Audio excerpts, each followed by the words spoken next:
दोस्तों, कुछ स्टूडेंट्स को लगता है कि इग्नू जो है अपने स्टूडेंट्स को एग्जामिनेशन में, गवर्नमेंट एग्जामिनेशन में जानबूझकर फेल करता है। अब इसमें क्या रियलिटी है, आइए समझते हैं। देखिए दोस्तों, यहाँ पे बात इग्नू की नहीं है।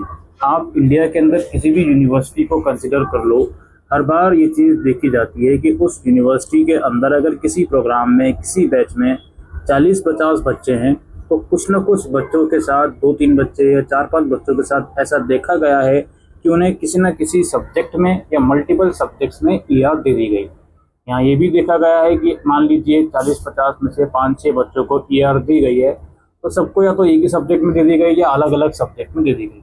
तो ये तो आप बात मानकर चलिए कि ये चीज़ तो हर जगह होती ही है, चाहे आप कितना भी अच्छा पेपर लिख कर आओ।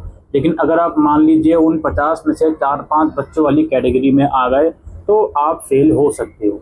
यहाँ पे झूठी तसल्ली देना, नहीं जी आप अच्छा पेपर लिख कर आओ, कुछ नहीं होगा, सब सही है, सब चंगा है, ऐसा काम हमारा नहीं है। क्योंकि हमने पिछले कई सेशन से, पिछले कई सालों से स्टूडेंट्स को देखा है, वो फेल हो जाते हैं किसी न किसी सब्जेक्ट में और उसका एग्ज़ाम उनको दोबारा देना पड़ता है। हालांकि हमने ये भी देखा है, फेल होने के बाद वो रिवोल्यूशन करवाते हैं, उसमें पास हो जाते हैं। लेकिन हमने दोनों तरीके के बच्चे देखे हैं, चाहे रिवोल्यूशन में पास होने वाले या फिर फेल होने के बाद रिवोल्यूशन में भी फेल होने वाले और री एग्ज़ाम देने वाले। तो आप लोगों का ये जो सवाल आता है कि क्या इग्नू जानबूझकर फेल करता है, देखिए अब आपको इसका आंसर मिल गया होगा कि हाँ, कुछ कंडीशन में ये चीज़ देखी गई है कि आप लोगों का एग्ज़ाम अच्छा जाए, उसके बावजूद आप लोगों का ईआर यानी कि पासिंग नंबर से कम मार्क्स आ सकते हैं।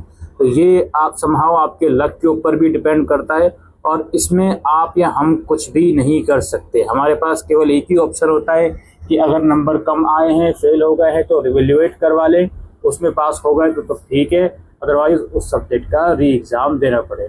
ठीक है, ये पॉइंट है, एक्चुअल पॉइंट है, फैक्चुअल पॉइंट है जो मैंने आप लोगों के सामने रखा। Thank you.